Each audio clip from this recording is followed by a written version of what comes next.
جلدی کریں. ہر رسول نے توحید کی دعوت دی ہے. اللہ نے اپنا پیغام پہنچانا تھا بندوں تک، اور اللہ تعالیٰ نے رسول کو اس واسطہ بنایا تاکہ رسول کے ذریعے پیغام بھیجے. تو توحید سب سے اہم ہے، اس لیے کہ آخرت اللہ کا یوم حساب ہے. توحید کا تقاضا، جس نے اتنی نعمتیں دی ہیں وہ آخرت میں زندہ کر کے دوبارہ پوچھے گا کہ بتاؤ کیا کیا تم نے دنیا میں.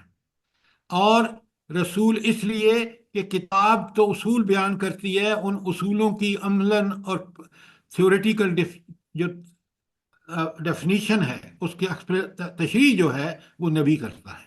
اس لیے کتاب کے ساتھ نبی کو بھیجنا ضروری ہے.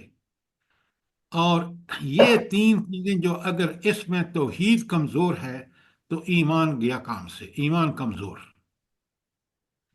اب توحید کیا ہے؟ اچھا یہ بتائیں کہ ہمیں عمل کی جو طاقت اور قوت کون سی چیز فراہم کرتی ہے؟ پکا سچا ایمان سر. دیکھیں ایمان سے بھی، اس میں بھی اسپیسیفک بتائیں، اسپیسیفکلی خاص طور توحید پر. سر، توحید. اور آخرت پر بس ایمان، توحید. پاکیزہ اخلاق. صاحبہ آپ کا جواب بالکل غلط ہے. بڑے غور سے سنیے، بڑے غور سے، خدا کے لیے ان کو سمجھیے، ورنہ ہمارا ایمان روایتی ایمان رہے گا. میرا سوال آپ سے یہ تھا کہ کون سی چیز سب سے اہم ہے؟ توحید. توحید کیوں؟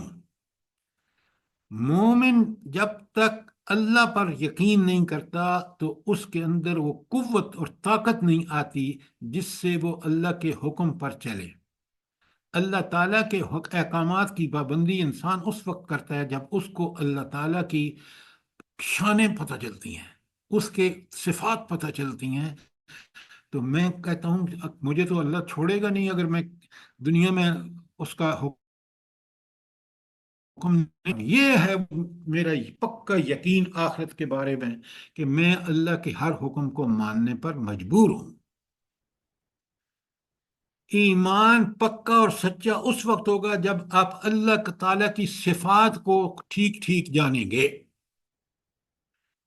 سوال کیجئے اگر بات سمجھ نہیں آ رہی تو. یہ توحید کا پورا مضمون آپ کو سمجھنا ہے.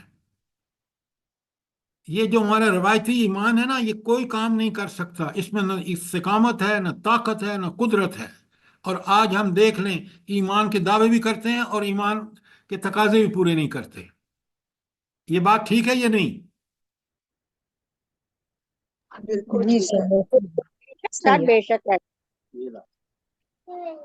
خدا کے لیے اس ایمان کی حقیقت کو سمجھیے اور اس پر سوال کیجئے. میں نے آپ کو بتایا کہ ایمان پکا سچا اس وقت تک نہیں ہو سکتا جب میں تک اپنے رب کی صفات کا ٹھیک ٹھیک ادراک نہیں کروں گا. تو صفات دیکھیں نا، میرا اللہ حاضر ناظر ہے. اب مجھے بتائیں جب وہ حاضر ناظر ہے، وہ دیکھ رہا ہے، سن رہا ہے، تو میں کیا کوئی برائی کروں گا اسے چھپ سکتا ہوں؟ بتائیں مجھے. جب وہ حاضر ناظر ہے تو میں چھپ سکتا ہوں؟ میں چھپ کے گناہ کر سکتا ہوں؟ کیونکہ وہ تو دیکھ رہا ہے. یہ صفات مجھے بالکل پکا سچا مومن بناتی ہیں. اس کے اندر اللہ کل شین قدیر ہے. اس نے جنت اور جہنم کا فیصلہ کرنا ہے بالکل ایمان اور عمل صالح کی بنیاد پر. کوئی وہاں اس کو، وہ سبحان اللہ، وہ ایسی ذات ہستی ہے کہ اس میں کوئی عیب، کوئی نقص، کوئی خرابی نہیں ہے. لہٰذا اللہ پر میرا ایمان جتنا پکا ہوگا، اللہ پر ایمان پکا ہوگا اللہ تعالیٰ کی صفات سے. مومن کیوں شہادت کی آرزو کرتا ہے؟ اس کو پتہ ہے کہ اس شہادت کا جو بدلہ مجھے ملنا ہے نا آخرت میں، جو شہید کے درجات ہیں، کاش مجھے وہ مل جائیں. تو اس کو زندگی ہیچ نظر آتی ہے اور اللہ کے راستے میں شہادت دینا اس کے لیے فخر کی بات ہوتی ہے. کیوں نہیں سمجھ رہے آپ بات کو؟ اگر اللہ پر ہمارا ایمان ہوتا، یقین مانیں، آج ہم اتنے ذلیل اور وہ نہ ہوتے کہ ججز جو ہیں وہ کچھ کر رہے ہیں جو عدل کی جڑیں کاٹ رہے ہیں. حالانکہ ان کی ڈیوٹی تھی عدل کرنے کی۔ حکمران وہ کر رہے ہیں مسلمان حکمران جو دنیا میں کافر بھی نہیں کر سکتے۔ بتائیں میں غلط کہہ رہا ہوں تو؟ اس لیے کہ ان کو بالکل یقین نہیں ہے کہ اللہ حاضر ناظر ہے اور مجھے اللہ کے سامنے حساب دینا ہے، ورنہ یہ قانون پاس کراتے جو آپ کے ملک میں ہو رہا، ہمارے ملک میں ہو رہا ہے۔ سوچیں ایمان کتنی قیمتی چیز ہے۔ اگر ہمارے اندر ایمان ہوتا تو آج ہمارے ملک کا یہ حال نہ ہوتا۔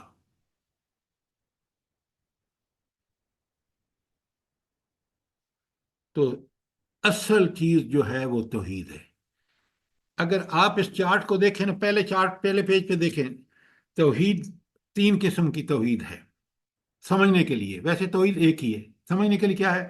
توحید فی الذات، کہ اللہ کی ذات میں کوئی شریک نہیں۔ توحید فی الصفات، اللہ کی صفات میں کوئی شریک نہیں، جیسا علم اس کا، جیسی حکمت اس کی، جیسے اقتدار اور اختیار اس کا، جیسی طاقتیں اور قدرتیں اس کی، جیسے علم اس کا، کسی ہستی کا ایسا علم نہیں ہو سکتا۔ ایسی صفات جیسی اللہ کی ہیں کسی اور کی نہیں ہو سکتے، ایون انبیاء کی بھی نہیں ہو سکتی۔ وہ مخلوق ہیں، ان کی صفت بہت اعلیٰ صفات ہیں، لیکن اللہ والی صفات ہرگز نہیں۔ بات سمجھ آئیے کہ نہیں آئی؟ یس سر۔ اب مثالیں سنیے۔ صفات شرک فی ذات کیا ہے؟ عیسائی کہتے ہیں اللہ، عیسیٰ اللہ کے بیٹے ہیں، تو اللہ کی ذات بیٹا بنانا شرک ہو گیا ذات میں کہ نہیں ہو گیا؟ اور یہودی کہتے ہیں کہ حضرت عزیر اللہ کے بیٹے تھے، یہ بھی شرک فی ذات ہو گیا، بیٹا بنانا ذات میں شرک ہے۔ اور جو مشرکین مکہ تھے وہ کہتے تھے کہ یہ فرشتے اللہ کی بیٹیاں ہیں، تو یہ ہے شرک فی ذات۔ اور یہ ہے توحید فی ذات، یہ ہے کہ اللہ۔ اچھا توحید فی ذات کی انتہا کہاں بیان ہوئی ہے؟ جلدی بتائیں۔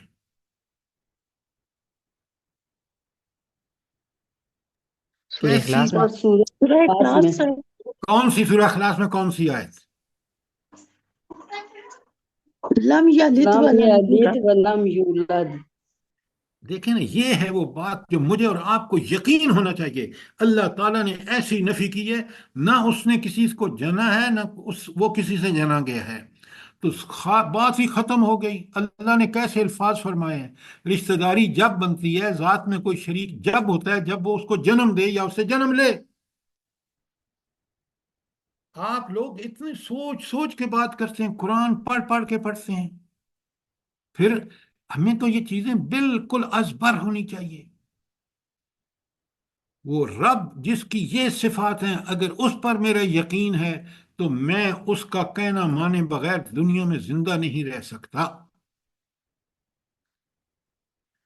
اچھا شرک فی ذات کے بارے میں کوئی بات، کوئی سوال؟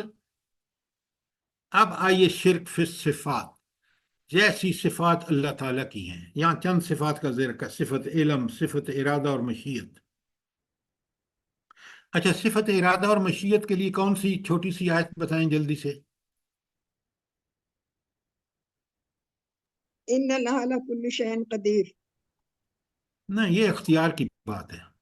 وما تشاءون الا ان یشاء اللہ رب العالمین۔ ہاں اللہ تعالیٰ جب ارادہ کرتے ہیں تو کیا کہتے ہیں؟ کن فیکون۔ وَإِذَا کن أَرَادَ شَيْئًا، فیکون، کن یہ ہے فیکون۔ ارادہ، یہ ہے ارادے کی کمال۔ صفت اختیار اور اقتدار، اللہ کل شیء قدیر۔ کل کا لفظ پکڑیے کہ ہر چیز پہ قدرت اس کی ہے، ہماری سانس اس کے حکم سے چل رہی ہے۔ اگر وہ ایسی قدرت والی ہستی ہے تو مجھے ڈر کس بات کا؟ وہ تو میرے ساتھ ہے، مجھے دیکھ رہی ہے، میں اس کا کہنا مانوں گا، وہ میری مدد ضرور کرے گا۔ صفت ملوکیت اور حاکمیت۔ اچھا صفت حاکمیت کیا ہے اللہ کی؟ لہ الحکم و لہ الحمد، حکم اس کا، فیصلے اس کے۔ اصل میں ایک بڑا مسئلہ ہو گیا ہے، بڑے غور سے سنیے بات کو۔ جتنے ہم تبصرے پڑھتے ہیں نا، چاہے وہ اخبار میں ہوں، چاہے وہ ٹی وی پر ہوں، چاہے وہ میسیجز میں ہوں، سب میں یہ بات کہیں کھل کے نہیں آتی کہ ہوگا وہ جو اللہ چاہے گا۔ پاکستان میں بھی حکومت کے چاہنے سے کچھ نہیں ہوتا، امریکہ کے چاہنے سے کچھ نہیں ہوتا، ہوگا وہ جو اللہ چاہتا ہے۔ اب مجھے بتائیں، سوائے اولیاء مقبول جان کے مجھے کوئی دوسرا بتائیں جو اللہ پر ایمان اور یقین رکھتا ہو، ایک بھی نام بتا دیں، چلے۔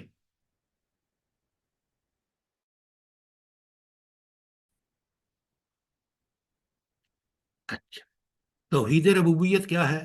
رب کہتے ہیں وہ ہستی جو ہمیں پالتی پوستی ہے، رب اس کو کہتے ہیں جو ہماری ضروریات پوری کرتا ہے، رب اس کو کہتے ہیں جو حاکم، خالق اور مالک ہوتا ہے، رب البیت بھی کہتے ہیں اردو میں، اور انگریزی قرآن میں بھی آیا رب ھذا البیت، اور رب کہتے ہیں اس ہستی کو جو سردار اور مالک ہو۔ کوئی سوال توحید فی صفات پر؟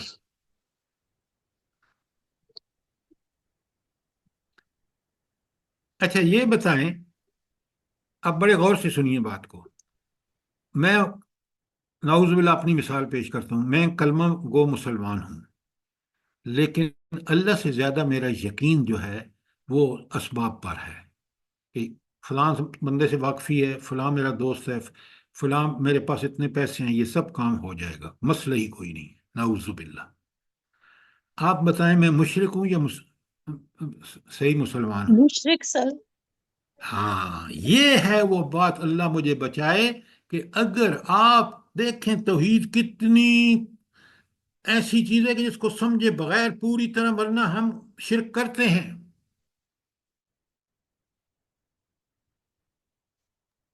اب اگلی بات، توحید فی الحقوق، جو حق اللہ کا ہے اس میں کسی کو شریک کرنا، عبادت اور اطاعت اللہ کی ہوگی، دوسری اطاعتیں ساری اس کے تابع ہیں۔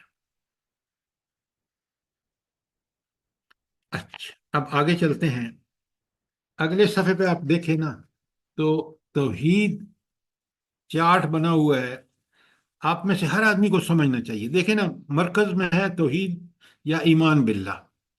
اب رسولوں پر ایمان کیوں؟ کہ وہ اللہ کے سفیر ہیں۔ آخرت پر ایمان کیوں؟ کہ وہ اللہ کا یوم حساب ہے۔ ملائکہ پر ایمان کیوں؟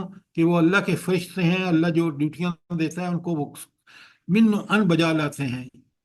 اور کتب الہی جو ہیں وہ اللہ تعالیٰ کی نازل کردہ ہے۔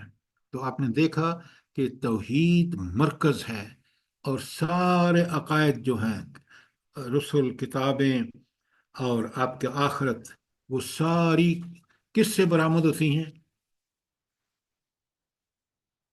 آپ ذرا اگلا چارٹ دیکھیں نا، صفحہ نمبر 3 پر، ایمان باللہ کی اہمیت۔ مرکزی سرکل کیا ہے بھلا، جلدی بتائیں، سینٹر میں کون سا سرکل ہے؟ توحید کا۔ اچھا، اس کے بعد اعتقادی نظام میں باقی رسالت، ملائکہ، کتب اور آخرت آ گئے نا۔ یہ سارے کے سارے چاروں جو ہیں، آخرت، کتب، ملائکہ اور رسالت، یہ کس کا تقاضا ہے؟ یہ توحید کا۔ توحید کا۔ توحید کا، اس لیے یہ مرکز میں توحید ہے، اس کے گرد پہلے اعتقادی نظام کا سرکل ہے۔ ٹھیک ہو گیا؟ اب آپ کو سمجھ آنا چاہیے کہ اعتقادی نظام ان 5 چیزوں کا نام ہے: توحید، رسالت، آخرت، ملائکہ، کتب۔ اور توحید مرکز میں اس لیے، مرکزی سرکل اس لیے کہ اس کے گرد پہلے اعتقادی نظام آئے گا، اس کے بعد عملی نظام ہے۔ عملی نظام میں کیا چیزیں ہیں؟ بڑے غور سے دیکھیے، بہت اہم چیز ہے، عبادات ہیں۔ عبادات سے مراد کیا ہے بھلا؟ روزہ، نماز، ہاں، زکوٰۃ۔ فقہی عبادات، نماز، روزہ، حج، زکوٰۃ۔ ورنہ یہ قرآن جو ہم پڑھ رہے ہیں، سن رہے ہیں، یہ بہت بڑی عبادت ہے۔ تو یہاں عبادات کے نیچے لکھ لیجئے فقہی عبادات۔ حقوق و فرائض، حقوق و فرائض میں آپس میں کیا تعلق ہے، پہلے یہ بتائیں۔ ہمارے ایک دوسرے پر حقوق سر جو ایک کا حق ہے دوسرے کا فرض بن جاتا ہے، جو اس کا فرض ہے دوسرے کا حق ہے۔ آپ دیکھیں یہ بات اس طرح کریں، والدین کے کچھ حقوق ہیں جو میرے ذمے ہیں، وہ میرے کیا بن جاتے ہیں؟ فرائض بن جاتے ہیں۔ اس طرح بتائیں تاکہ بات سمجھ آئے۔ اللہ تعالیٰ کے کچھ حقوق ہیں بندے پر، اور وہی بندے کے فرائض ہیں جو اس کو اللہ کے حوالے سے ادا کرنے ہیں۔ اوامر و نواہی یہ کیا چیز ہے؟ جلدی بتائیں۔ یہ سب عملی امر نظام کی، بالمعروف اور نہی عن المنکر۔ ہاں، نیکی کو بجا لانا، حکم جو اللہ نے دیا نیکی کا وہ کرنا، اور برائی سے رک جانا۔ اور اخلاقی معاملات کیا ہے؟ احسن عمل۔ فضائل اخلاق اور رضائل اخلاق۔ اچھا آپ لکھیں، ایک تو ہے فضائل اخلاق اور رضائل اخلاق، دوسرے ہیں آداب۔ آداب اور حقوق و فرائض کی بجا آوری بھی اخلاق پر ہے۔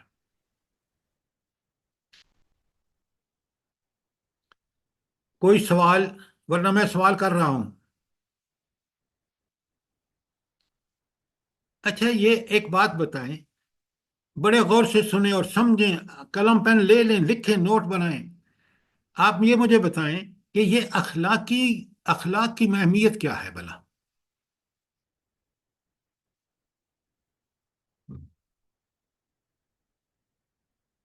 سر کوشچن ذرا ریپیٹ کریں دوبارہ، جزاک اللہ۔ جی میرا سوال ہے کہ اخلاق کی اہمیت کیا ہے؟ اسلام میں اخلاق کی کیا اہمیت ہے؟ معاشرہ درست ہوتا ہے، امن و سکون ہوتا ہے، خاندان جڑتے ہیں آپس میں۔ صحت مند معاشرہ تشکیل پاتا سنیں اب بڑے غور سے، جی فرمائیں۔ جی بڑے سر، غور سے، بہترین شخصیت بن۔ اب میرا ٹھیک اس کا جواب یہ ہے، سنیں غور سے، سوال کریں مجھ سے۔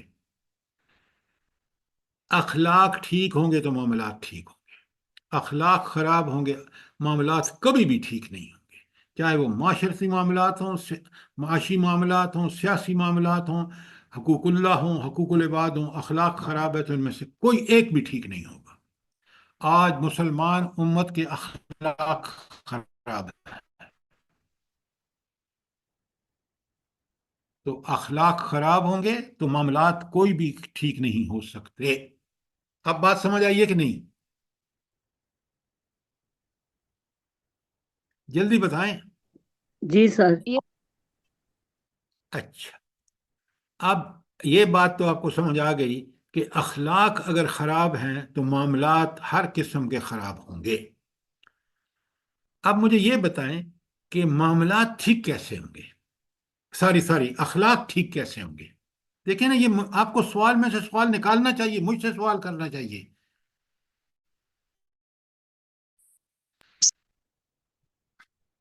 اور کوئی تقوی اختیار کرنا۔ اخلاق سے صحیح ہوں گے معاملہ، کس سے صحیح ہوں گے؟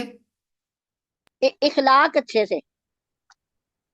تو میں پوچھ رہا ہوں اخلاق اچھے کیسے ہوں گے؟ آپ سوال نہیں سمجھ رہے۔ اتباع رسول صلی اللہ علیہ وآلہ وسلم۔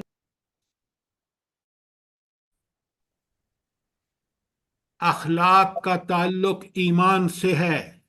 سارے نیک اعمال کس سے پھوٹ رہے ہیں؟ اس کی جڑ کیا ہے؟ جلدی بتائیں۔ اس کی جڑ ایمان ہے۔ پتہ نہیں کہ بات سمجھتے نہیں ہیں آپ۔ ایمان سے اخلاق، ایمان خراب ہوگا، اخلاق خراب ہوں گے، معاملات خراب ہوں گے، جو آج ہمارا مسئلہ ہے۔ کیوں نہیں آپ چیزوں کو انالائز کرتے؟ اللہ نے عقل اور سوچ اور سمجھ دی ہے۔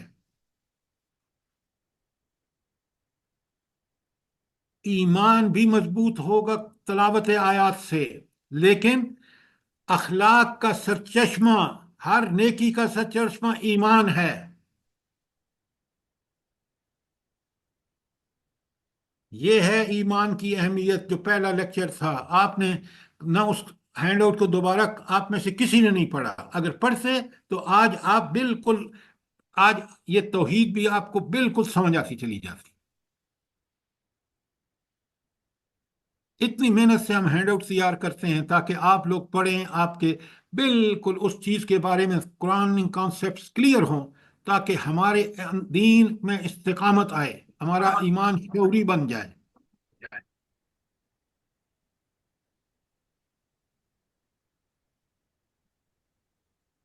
اب آپ دیکھ رہے ہیں کہ ان 3 سرکلز میں پہلا سرکل اندرونی توحید ہے، اس کے بعد ایک اعتقادی نظام ہے، اس کا کیا تعلق ہے توحید سے، اور عملی نظام جو ہے وہ سارے احکامات ہیں، اوامر و نواہی ہو، حقوق و فرائض ہوں، عبادات ہوں، اخلاق ہوں، وہ اللہ کا حکم، سارے اللہ کے عملی احکامات ہیں، اس لیے وہ عملی نظام ہے۔ ایک عقیدہ ہمارا بالکل اسی توحید سے برآمد ہو رہا ہے۔ تو آپ دیکھ رہے ہیں توحید، یہ پورا دین بن جاتا ہے تینوں سرکل مل کے، اور پورے دین کی بنیاد جو ہے وہ توحید ہے۔ کوئی سوال، کوئی چیز کلیئر نہ ہوئی ہو؟ سر مجھے پوچھنا تھا کہ سر ایک انسان بہت عبادت گزار ہوتا ہے نا، وہ بہت ہر عبادت میں ہر چیز میں صحیح ہے، لیکن اس کے اخلاق صحیح نہیں ہوتے، یعنی سخت مزاج کے ہوتے ہیں، تو پھر اس کا یہ مطلب ہے کہ وہ عبادت اس کی توحید یعنی ایمان ہی اس کا صحیح نہیں ہے؟ کیونکہ بہت سارے دیکھیے، ایسے لوگ ہوتے ہیں جو بہت عبادت گزار ہوتے ہیں لیکن ان کے اخلاق درست نہیں ہوتے۔ اب میری ایک بات پہلے مجھے بتائیے، میں آپ کو کل آیات بھیجوں گا، اللہ تعالیٰ کن سے محبت کرتا ہے؟ اچھے اخلاق والوں سے۔ اور اللہ تعالیٰ نے کہیں نہیں کہا کہ مجھے نمازی پسند ہے، لیکن وہاں ساری آیات میں بھیجوں گا کل آپ کو، سارے گروپ کو، کہ اللہ تعالیٰ کہتے ہیں مجھے وہی لوگ پسند ہیں اگر میری نماز، میرا ایمان، اخلاق کو میرے ٹھیک نہیں کر سکا تو میں، آپ سوچیں، اللہ کا نیک بندہ نہیں ہوں گا، میں دنیا میں معاملات 2 نمبر کروں گا، تو اس کا مطلب ہے کہ میرا ایمان ہی ٹھیک نہیں ہے۔ نماز پڑھنے والا آدمی وہ 5 وقت ہر رکعت میں کہتا ہے ایاک نعبد و ایاک نستعین، اگر اللہ کی عبادت کر رہا ہے، اس سے مدد مانگ رہا ہے، تو اس کی گڑبڑ کیوں کرتا ہے؟ پھر اللہ کا مخلص بندہ بنے نا، اس بندے کو نماز سمجھنے کی ضرورت ہے۔ سر نماز جو ہے دل کی سختی کو ختم کرتا ہے نا سر، نرم مزاج انسانی جو ہے وہی سب سے بہتر ہے۔ دیکھیے، نرم مزاج اور سخت مزاج دنیاوی اعتبار سے نہیں، جس طرح قرآن نے بتایا ہے کہ وہ بندہ مومن بڑا نرم ہوتا ہے نیکیوں کے لیے، بدی جی کے معاملے میں وہ سخت ہوتا ہے، وہ برائی کو ٹالریٹ نہیں کر سکتا۔ آج جی اگر آپ نرمی کہہ رہے ہیں، ہم یہ نرمی برت کے نا دین کے معاملے میں، آج ہمارے معاشرے میں کیا گندگی نہیں ہے۔ لاہور میں کیا ہوا ہے کل، پتہ ہے آپ کو؟ سر، جی سر۔ ہمارا ایمان بالکل وہ ایمان نہیں ہے۔ کل پچھلا لیکچر آپ دوبارہ پڑھیں، سمجھیں، مجھ سے سوال کریں۔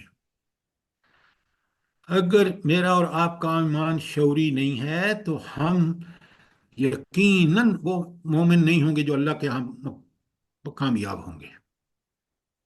سر بس ہمیں ہر وقت یہ خوف رہے اور کہ اللہ تعالیٰ سے ڈرے اور اللہ کی ناراضگی سے ڈرے، بس یہ پھر ایمان کچھ ایمان ہمارا صحیح ہوگا اس سے کہ ہم اللہ سے ریحانہ صاحبہ، آپ قرآن کو پڑھیں، قرآن کو سمجھیں، قرآن پر عمل کریں، آپ کا ایمان، اعمال، عقیدہ بھی ٹھیک ہوگا۔ آگے آ رہا ہے، آگے آگے چلیں نا ذرا۔ اچھا پہلے اس کو کر لیں، سب چیزیں آپ کے سامنے آئیں گی۔ یہ جو میں نے آپ کو 3 سرکل بتائے ہیں، دائرے کے توحید، اور پھر اعتقادی نظام اور عملی نظام، کس قدر توحید کی اہمیت ہے ذرا نوٹ فرمائیں۔ نیچے لکھا ہے آپ کے پاس، یہ عقیدہ عظیم الشان فکری اور عملی نظام میں مرکز اور منبع کی قوت کا کام دے رہا ہے، کہ اس پورے نظام جو دین کا فکری نظام، پہلا فکری ہے، اس کے بعد عملی ہے، اس کی ساری بنیاد کیا ہے؟ توحید ہے۔ یہ صرف یہ سمجھ لینا کہ میں اس قدر نہیں کہ اللہ تعالیٰ موجود ہے، کافر بھی کہتے تھے، مکے والے بھی کہتے تھے، بلکہ وہ اپنے اندر صفات الہی کا ایک مکمل اور صحیح تصور رکھتا ہے۔ وہ تصور میرے اندر قوت بھر دیتا ہے، وہ تصور میرے اندر اخلاق پیدا کرتا ہے۔ اس تصور صفات الہی سے وہ قوت حاصل ہوتی ہے جو انسان کی تمام فکری اور عملی قوتوں پر حکمران ہو جاتی ہے۔ صفات الہی کا مکمل اور مفصل علم ہی اصل ایمان ہے۔ اب اس کو پڑھیں، اس کو سمجھیں، مجھ سے سوال کریں کہ یہ اس چیز کو بتائیں، میں آپ کو کھول کے بتاؤں گا، مثال سے بتاؤں گا۔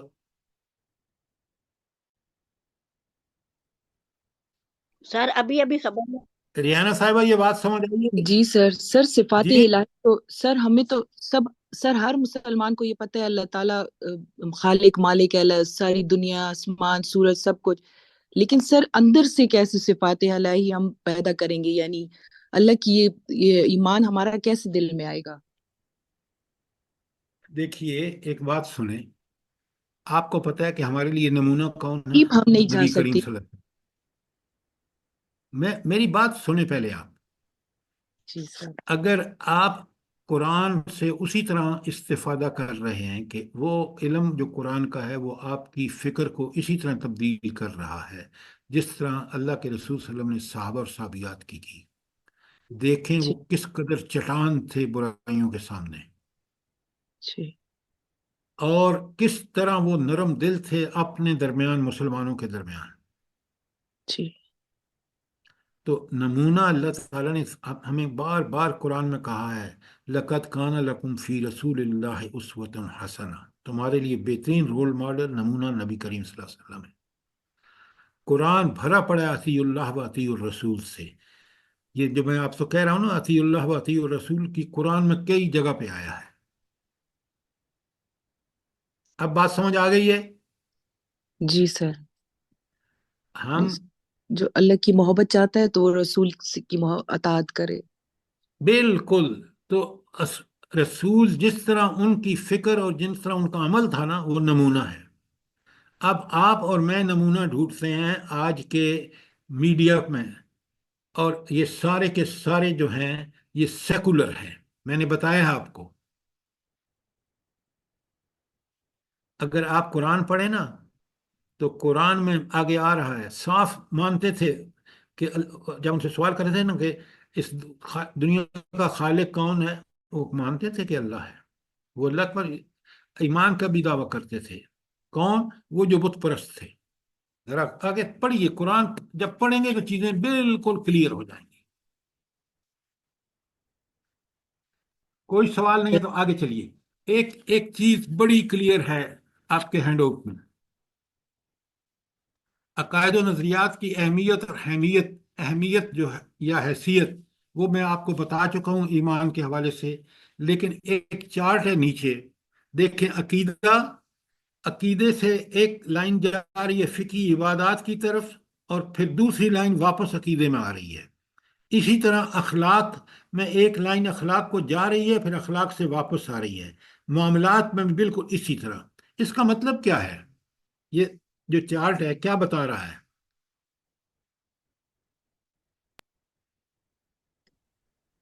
سر اس کا مطلب یہ ہے کہ ایک جو چیز ہے وہ مطلب جیسے عقیدہ ہے نا، عقیدہ مضبوط ہوگا تو جیسے معاملات کی طرف لائے تو معاملات اچھے ہوں گے، اور معاملات اچھے ہونے کا مطلب یہ ہے کہ عقیدے میں مضبوطی ہے، اسی طرح اخلاق ہے اور اسی طرح عبادات۔ نہیں، تھوڑا سا آپ اپنی بات کو ایمنڈ کریں۔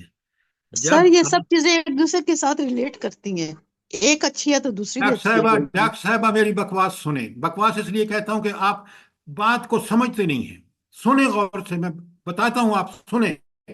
اگر میں عقیدے کے مطابق عبادات نماز پڑھوں گا، وہ کیونکہ میں نے عقیدے کے مطابق، وہ نماز کیا کرے گی؟ واپس میرے عقیدوں کو اور مضبوط کرے گی۔ اور اگر میں اخلاق میں رذائل اخلاق کو چھوڑتا ہوں اور فضائل اخلاق کو اپناتا ہوں تو عقیدے کے تحت یہ کرتا ہوں تو وہ اخلاق میرے عقیدے کو مضبوط کرتے ہیں۔ معاملات اگر میں صاف ستھرے پاکیزہ معاملات عقیدے کے مطابق کرتا ہوں تو وہ معاملات واپس میرے عقیدے کو مضبوط کریں گے۔ یہ ہے اس کا مطلب۔ میڈیکل کی اتنی مشکل اصطلاحیں تو آپ سمجھ جاتے ہیں، قرآن یہ بالکل وہ چیزیں ہیں جو انسان کی فطرت کے مطابق ہیں۔ چارٹ اب سمجھ آیا نہیں آیا؟ سوال کریں۔